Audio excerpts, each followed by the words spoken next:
La meiosis es la división nuclear de las células destinadas a producir gametos. Cuando el ADN se condensa, da lugar a cromosomas formados por dos cromátidas. Los cromosomas homólogos entran en contacto íntimo e intercambian parte de sus cromátidas hasta que se repelen y empiezan a separarse. Durante este proceso, la membrana nuclear y el nucleolo desaparecen. Los cromosomas homólogos todavía unidos se colocan en la placa ecuatorial del huso acromático hasta que se separan y se sitúan cada uno en un polo celular. Se forma una nueva membrana nuclear y el citoplasma se divide en dos. Tras una breve interfase, los cromosomas se contraen, la membrana nuclear desaparece y se sitúan en la placa ecuatorial. Los centrómeros se dividen y cada cromátida migra a un polo celular. Una nueva membrana nuclear aparece alrededor de cada juego de cromosomas mientras se produce la división del citoplasma.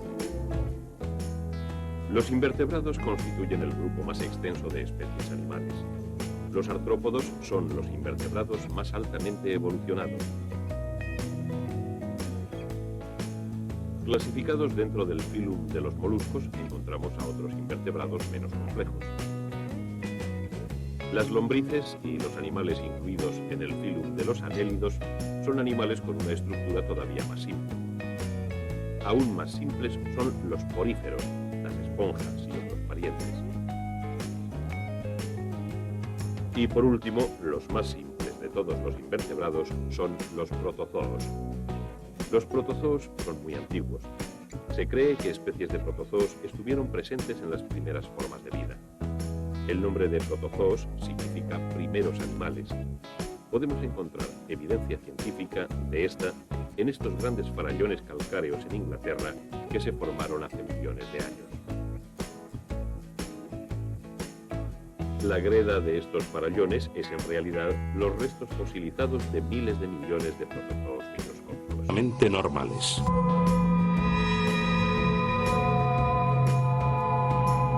A diferencia de los humanos, la hidra conserva unas reservas importantes de células madre disponibles a lo largo de su vida. Estas células se usan cuando la hidra sufre amputaciones o heridas. Capacitan a la hidra para producir las células especializadas necesarias para la regeneración de órganos perdidos. Esta capacidad para almacenar grandes cantidades de células madre y para movilizarlas cuando es necesario deja perplejos a los que puede volver a crecer. Las hidras se reproducen tanto sexual como asexualmente. La reproducción asexual se da por gemación. Las yemas crecen en el cuerpo de la hidra adulta y adquieren la forma de una pequeña hidra con la cavidad digestiva unida a la hidra madre. Finalmente, la hidra hija se desprende. En la reproducción sexual, los gametos se forman en protuberancias del cuerpo de la hidra. Los espermatozoides se liberan al medio y fecundan los óvulos que quedan adheridos al cuerpo de la madre. Bajo la vida que vemos están las células que no podemos ver, los microbios que dominan el mundo. Los microbios dominan el mundo.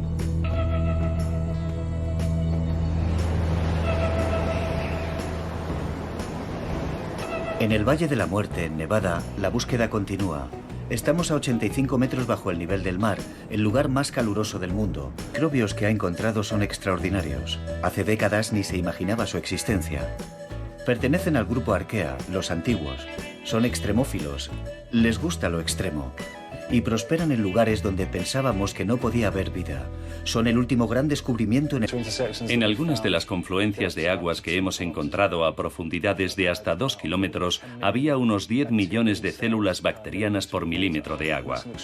Es una cantidad enorme de materia biológica para un entorno tan hostil. El calor y la presión de las minas de Wits al frío y la sequedad extremos del desierto antártico. ¿Inhóspito? Sí. ¿Deshabitado? En absoluto. Por la acción de los vientos y el clima, han aterrizado en el lugar más frío del mundo.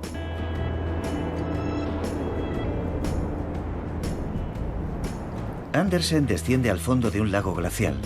Nunca había imaginado que pudiese haber vida allí, sin luz ni oxígeno.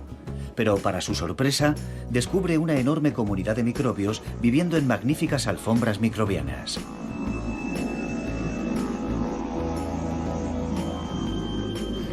Hay muy pocos sitios en la Tierra donde se puedan encontrar alfombras microbianas que siguen desarrollándose intactas. Tienen que ser lugares donde no haya peces ni insectos, donde nada pueda alterar los sedimentos ni romper la masa.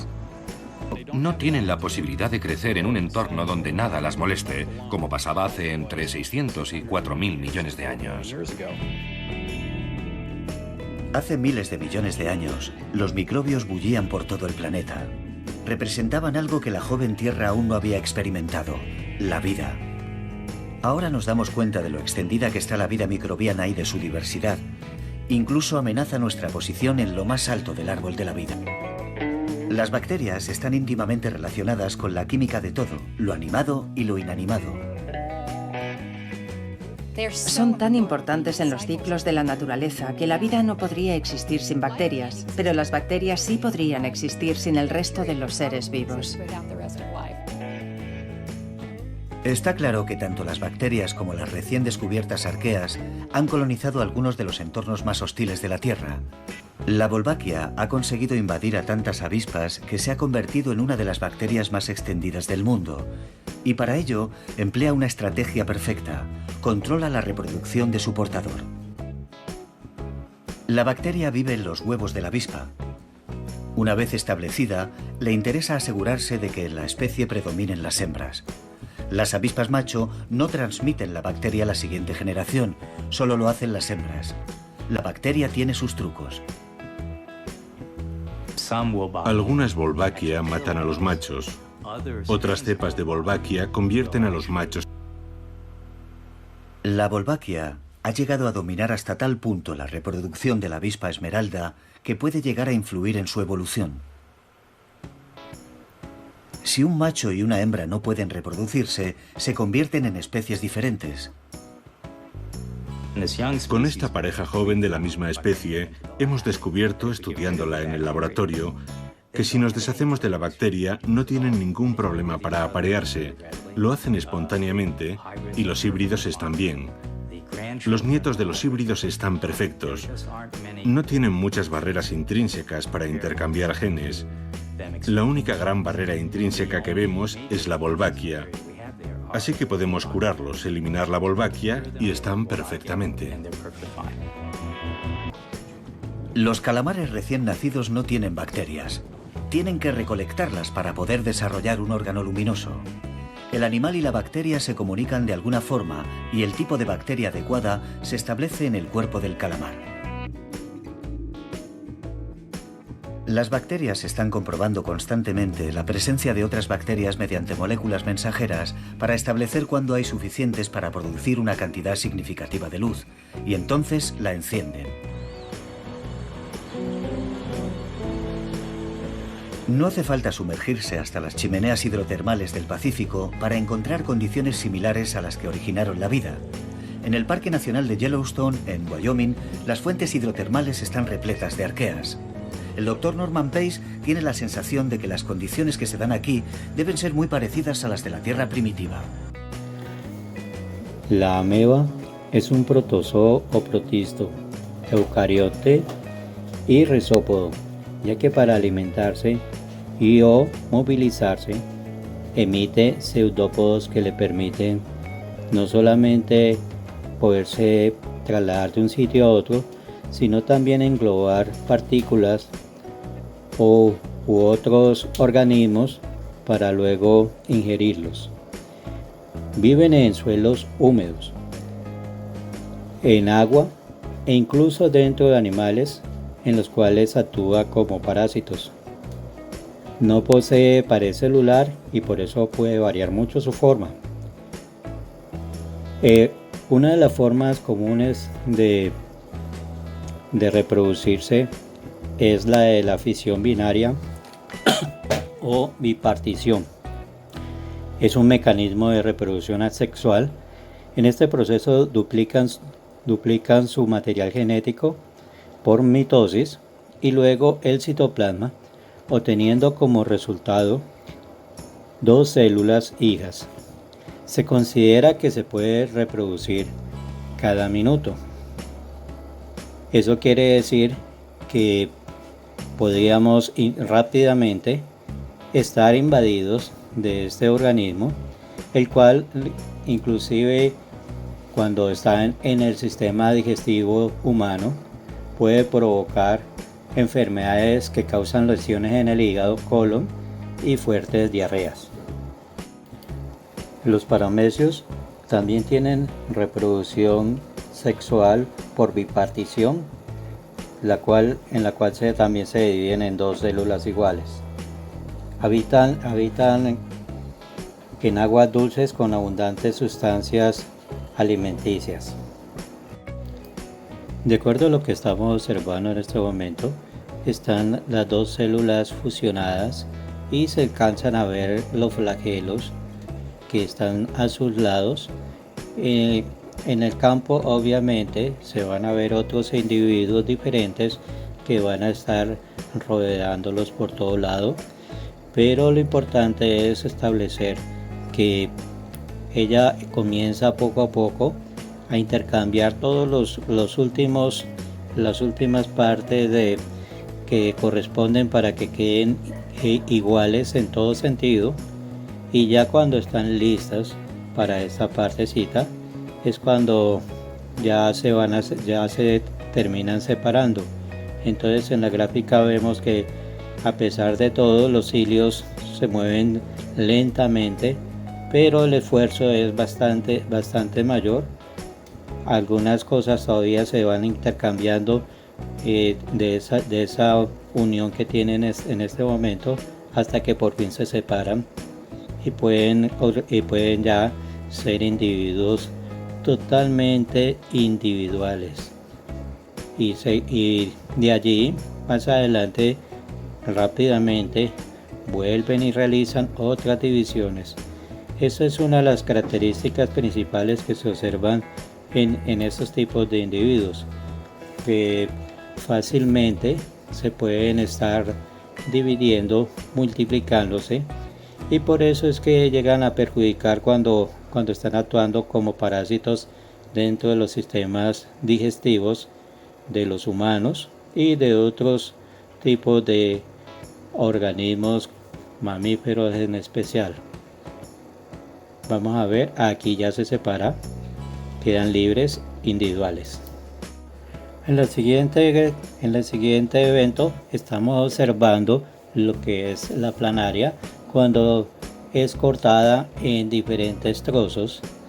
En este caso fue partida en dos trozos, y se puede observar fácilmente que la planaria no muere y que se observan movimientos de los dos trozos totalmente autónomos, y poco a poco se van viendo que en un solo día la cola comienza a regenerarse totalmente gracias a los aumentos que se pueden observar a través del microscopio. Después de un día de amputación ya se ha recuperado mucho de lo que era la planaria inicialmente. En 2 días de amputación ya se ve grande la cola. La cabeza tampoco ha tenido ningún problema, y a los 3 días la cola ya tiene una forma parecida a la original. Poco a poco vamos viendo cómo va cambiando y cómo ella continúa su movimiento tranquilamente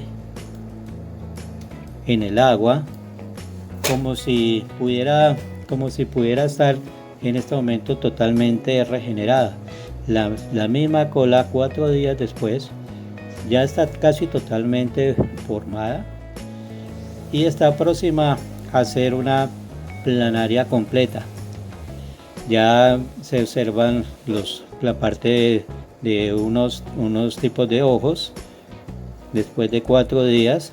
Eso quiere decir que ya puede ubicarse por donde se está movilizando. 5 días después ya tiene la forma casi total de la planaria original.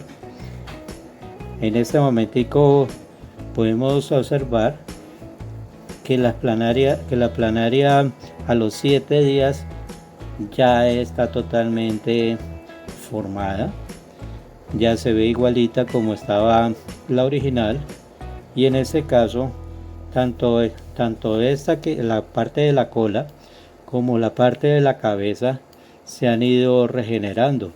Aquí vemos cómo se está regenerando la cabeza. De apenas con un día de amputación, la parte empieza a estirarse y empieza a formar la parte de la cola, y rápidamente vuelve y se forma como debería ser. Eso quiere decir que la parte correspondiente a la cabeza más rápidamente vuelve a ser normal que la parte de la cola. 2 días de amputación y ya se ve casi idéntica como estaba al principio. Sigue estirándose, sigue moviéndose. 3 días y cada vez se ve como aumenta su tamaño y como vuelve a ser cada vez más perfectamente igual que la primera. El proceso continúa y día tras día la euglena va adquiriendo totalmente su forma. La cabeza está terminando también más o menos entre 5 a 7 días está tomando para quedar exactamente igual a la original. Está con un aumento de 30x, lo cual permite poderlas observar, y ahí se están viendo ya las dos iguales genéticamente, ya se intercambian, están en el mismo sitio y se pueden observar fácilmente que su desarrollo es totalmente igual y perfecto. Gracias a Dios pudieron volver a subir. Las euglenas son organismos comunes. Habitan en todo el mundo, casi exclusivamente en aguas dulces. Las especies del género Euglena son protistas unicelulares. La mayoría tienen un ciclo de vida que consiste en una etapa de nado libre y una fase no móvil. Etapa libre. En la etapa libre, la euglena se reproduce asexualmente por división. La división de la euglena en 2 individuos se llama fisión binaria. Un número significativo de organismos unicelulares se reproducen por este método. Los 2 nuevos organismos formados crecen rápidamente, se convierten en adultos y se dividen de nuevo. Este proceso continúa dando lugar a nuevas generaciones. Etapa no móvil. Cuando las condiciones ambientales se vuelven desfavorables y demasiado difíciles para las euglenas, pueden secretar una especie de sustancia pegajosa. Esta sustancia forma una envoltura a su alrededor. En esta etapa se vuelven inmóviles por la pérdida de sus flagelos, formando esporas de resistencia con paredes de contenido verdoso. Las euglenas experimentan sucesivas divisiones con formación de hasta 8 células. Cuando las condiciones ambientales vuelven a ser favorables, estas nuevas células hijas se convierten en flageladas y se liberan de la